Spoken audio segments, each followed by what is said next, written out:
there after, again, a streak of top 8s that he did miss. He is back in town. He is back in Mexico, ready to claim the title because he also got a set against MkLeo. He is one of the few Mexican players to get that offline, those being Spargo, Jack, Big Boss, and lately, the latest one, Maister. Yeah, so we're actually seeing MkLeo bring out Aegis, which I know he's been playing a lot more recently. Primarily it was Byleth, and then he was starting to have some trouble with Byleth, and then you know, there was a couple of different characters that picked up Joker again. Corrin was definitely a good. That was a good arc. That was a good training arc. But then we ended up here on Aegis. Oh, and there's another one that we forgot. The Rob that did not get too far as far as I'm concerned, but clearly the Aegis are doing the work for him. He gets Maister really close to the top blast zone with the up air from Pyra, so you already know that he's trying to play the range game. Oddly enough, it's not violent, but what he needs to do is to be, I guess, a little bit safer when he's throwing out those moves. We already know that Pyra and that Mythra is basically Shiggy with a sword. True, very true, especially in Mythra form. But as you can, yeah, Pyra has so much power, and the long-lasting hitboxes from the aerials is going to make it a little bit difficult for someone like Maister, who likes to approach in the air, especially with a bunch of short hops. But if you can just kind of take up that space and occupy it with the giant hitbox, it is going to make your life a little bit difficult. Also, whoa, okay, well, just scoop him up and get him out of there. And there's something else to consider. Pyra, with her up air, I think that's the perfect tool to actually get the cover on the panic up beast that Maister, well, not panic up beast, more so the up beast had a shield. Whenever you touch Maister's shield, you just know the trampoline's coming through, and Pyra's up air is a perfect move to combat that. Very, very true. You can see the prominence revolts going to allow Leo to make it backstage. Okay, great pressure coming out from Maister, but Leo is able to escape. The down tilts are swinging, but Maister answering back with his own up smash, closing out the stock. Very nice, very nice. And a few down smashes to go as well. You already know the avatar state from Maister. Throw a bunch of down smashes, and you just know that it's not going to be that easy to punish him. It's not easy at all. It's pretty much impossible, but the H's have the range for that. This is going to be a forward throw, setting up for another dash guard situation, and the double switch between Mythra and Pyra just to mix him up a little bit. You never know what you're going to face up against. You really have to be on your toes. And another down smash from Maister. Castle landing from MkLeo, but up B, not pulling the trigger on the up air after, though. Surprising. Yeah. Well, not surprising anymore, really. I mean, the two-frame attempts from MkLeo with Pyra have been on point. He has been playing Pyra a lot this weekend, and whenever I see him go for those, it's like 80% success rate. It's amazing. I mean, it does have a big advantage having such like a giant hitbox that goes through the stage, literally covers your ledge. Higher. Must be nice, right? I wish I have that, but but hey, clearly MkLeo, like we already talked about the many players who have a big array of characters, Wadi being one of them, but I think MkLeo has been the only one to bring such a wide array of characters to this level of success. He is #1 for a reason, but he has been #1 for a reason in multiple seasons with multiple characters. This guy is on another level. Very, very true. And we're going to be jumping right back into Game 2. I mean, we know that Maister can do it. We've seen him do it in the past, but that was looking really, that Game 1 was impressive. Absolutely, especially when Pyra was out. I think that Mythra has been doing a lot of work for Leo, but it's like, okay, you do the dirty work, and then Pyra's coming here to close out the job. Yeah, that's just the basic of this character. Have somebody do most of the work, and I'll come clean up.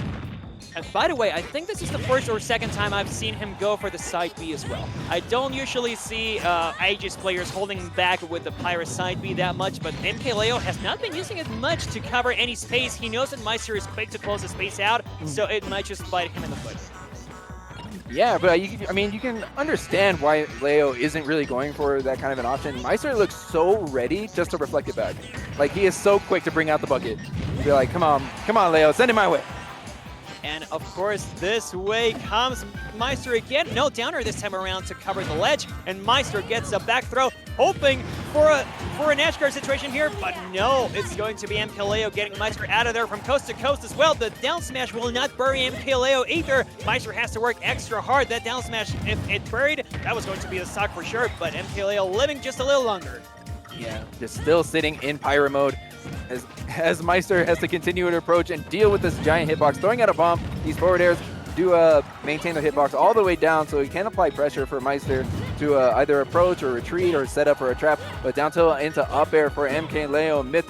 Mythra honestly has been getting kills for MkLeo. Yes. Getting so many knockouts. Taking a page out of Cosmos' book, I guess, because Cosmos, as we know, is pretty much a Mythra solo player. Even though he has access to Pyra, at times he switches, but really Mythra is his specialty. So Leo, playing so often against Cosmos, he should be able to learn a thing or two. And here, Mythra taking stocks is not only amazing to me that it's against Game & Watch, but it's also proof of the confidence that he has in the character. Very, very true. And some of those conversions are just so guaranteed. You just want to keep Mythra out, but the chair comes out and that's going to clean up the stock. Down throw, oh, into a switch. We saw the pressure. MkLeo looking for an early KO.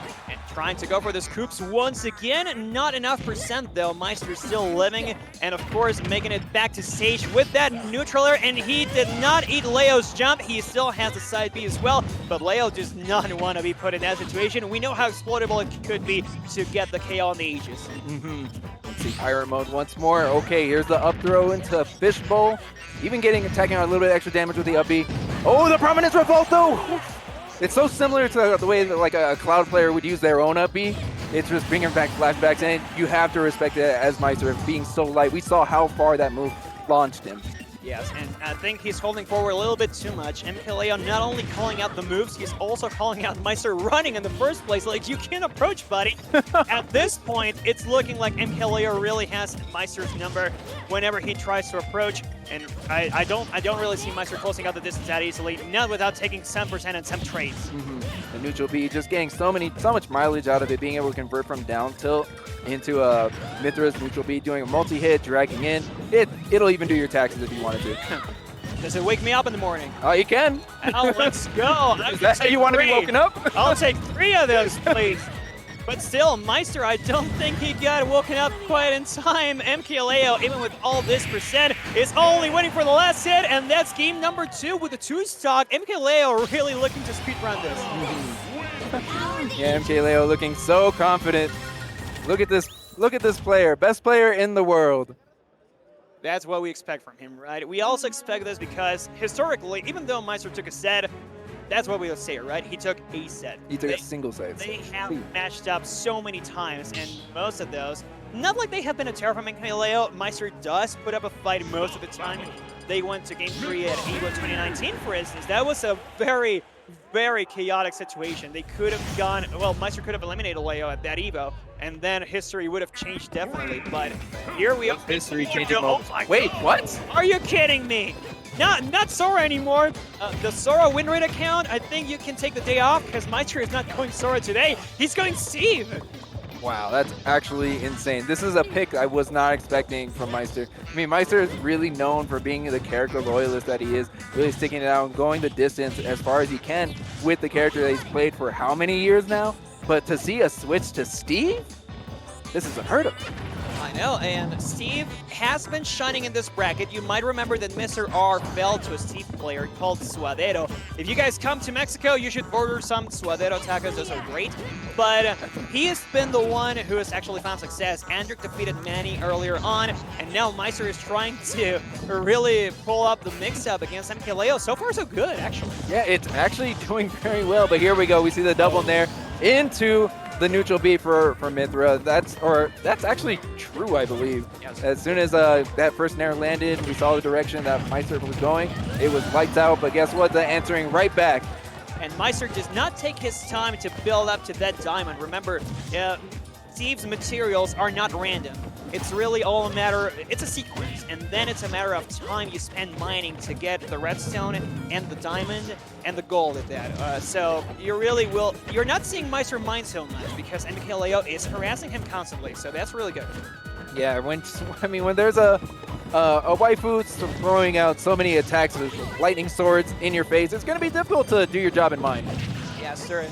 Please, MkLeo. Steve is a family man. He's just trying to do his job. Please let him gather these materials. He's trying to build a house. He's trying to build a house for his family, and you're knocking him out. What are you doing, man? Oh, but great conversion from down tilt into up smash for MkLeo. The true killing combo. for Mythra and Pyra. And MkLeo has been really good at noticing the burst options from Steve too. I don't think that many anvils and minecarts have hit MkLeo at all. He can kind of see them. They're telegraphed after playing so much against Steve, right? But Maister has not found too many mix-ups to throw those, so MkLeo has no fear going in because of it.